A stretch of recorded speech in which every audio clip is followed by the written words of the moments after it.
paano ba pumunta sa Tinagong Garden at saka yung gawahan? Tapos kita niya yung San Fernando Barangay Hall.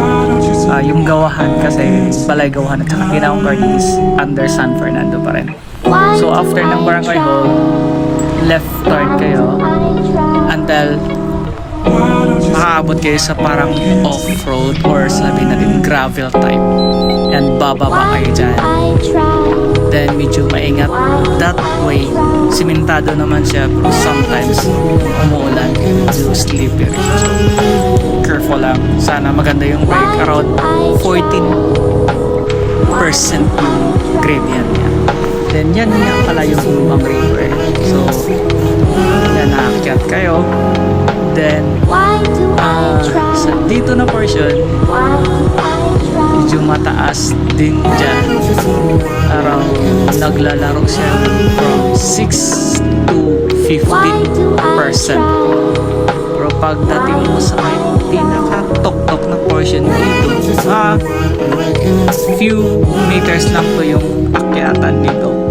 And then paglagpas nito sa akyatan na yan, after siguro nasa around 6% na lang yung gradient niya pag nasa ibabaw ka na. And then all the way bababa siya ng around 3 to 4%, pero naglalaro siya from 4%, 5, 6, 7 until doon sa mabot ka sa destination, more or less 15% yung gradient niya. Tapos yung elevation pala is nasa around 500 meters above sea level. So yun, yung part na yan medyo bumaba na ng konti yung gradient, nasa maabot na ng 9, then bumaba ng 8 until dumating dyan dito na part nasa 6% na lang.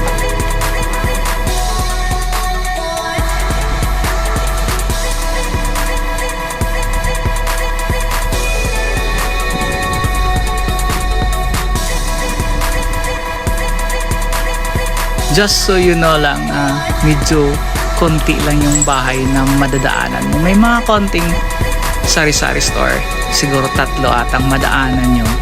Then when it comes to number of houses, is in konting-konti, maybe less than 10 or mahigit 10 houses lang. So dito na part, aakyat yan around 6% gradient. So, yeah. Medyo hinahinay lang dahil ang akyatan nito kasi diretso-diretso na hindi na pagbababa ng 5 to 6%. At may kalayuan ito around 5 to 6, most probably mga 6 kilometers all the way. So, pag nasa ibabaw ka na, medyo mataas-taas ng konti. Elevation na sa around 500 plus meters above sea level, and then yung gradient niya is around 15%. But kung nasa tuktok ka na ng Tinagong Garden o sa doon sa may Balay Gawahan, bumaba ang gradient around 4 to 5%. So in that part, yan, hindi ko kayo, malapit na lang tayo dito. So maituturo ko sa inyo kung anong madadaanan nyo, parang sabihin natin landmark. Bakit nga ba dinudocument ko? Dahil alam ko naman daming nagtatanong na gaano kalayo, anong madadaanan, anong mga landmark bago ka makarating sa dalawang resort niyan. So may mga landmark dito sa unahan. Yung pinaka last talaga yung landmark na nakikita mo, yung school, elementary school. Pag nasa elementary school ka, siguro mga 500 meters or less, nasa Tinagong Garden ka na. And then yung Tinagong Garden, bababa ka doon mo na-enjoy yung place. At saka yung Balay Gawahan naman, sa unahan na ng Tinagong Garden, simentado na, not like before na which is gravel pa siya at medyo maputik. So yung Balay Gawahan din is bababa ka din sa kanila. So may nag-cater sila ng food. So masarap naman yung mga pagkain nila. But for me is ano lang, kumbaga from my place, iniikot ko lang to, then pauwi. So malapit lang kasi yan sa place ko. So around back and forth from my place is around 39 kilometers. So back and forth na yan. So dito na side, medyo malapit na. Pag liko mo niyan, may makikita ka naman na bahay. Landmark na rin yan. Landmark. May sari-sari store sila. So pwede kayong makapag-inom ng soft drinks or biscuits man lang. Relax time. Makapagod na yung paa.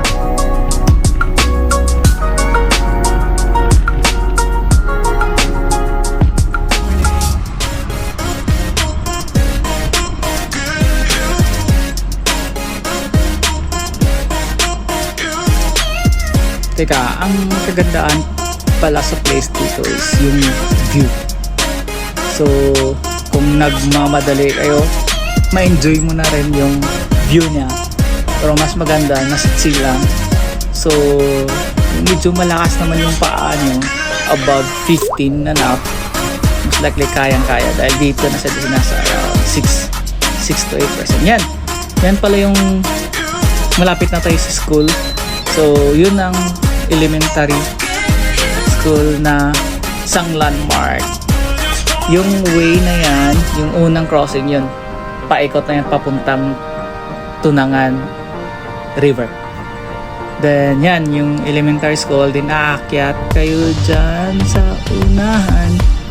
So, mag-start ng 8, tapos hanggang 9, 10, 11, up to 15% yung gradient niya. Okay, so akyat pa rin. So may mga aso pero no worries, mga babait yung mga aso dyan. For sure. Hindi ka nila tutudasin. So in that part, nasa 14%. Yung 14% medyo mababa, nasa 30. Siguro na 50 meters na 15%. So hindi naman talaga ganyan kahaba yung akyatan nito, pero medyo masakit. So yan, okay, may konting recovery pero yung konting recovery na yan hindi talaga recovery na as in makarelax ka for 20 seconds, siguro mga 5 seconds lang. So yeah, maganda talaga yung place dito, saka much better kung medyo makulimlim yung panahon na aakyatin itong place na to. Dahil parang wow, chill lang, parang hindi ka napapagod. So at saka of course, kung hindi mainit, hindi ka malalaspag ng madali. Even though aakyatan mo pa yung pedal stroke mo ng mas mabilis. There you go. So, isang akyatan na lang and then nasa place na tayo. So, last part, dito na part, nasa 6% na lang gradient. Medyo mababa na lang siya. And then, pag akyat mo dyan, technically hindi naman talaga akyat, parang akyatan lang, pero nasa 6 to 7% lang yung gradient. So, kayang-kaya. And then, yun, nakita mo yung Tinagong Garden. Nakikita mo talagang papasok ka dyan sa crossing na yan, yung off-road na yan, papasok ka, then diretso ka. Pag nakadiretso yan, makikita mo na rin yung Balay Gawahan, which is siguro nasa mga 30 meters away from Tinagong Garden. Yan, Balay Gawahan. So hopefully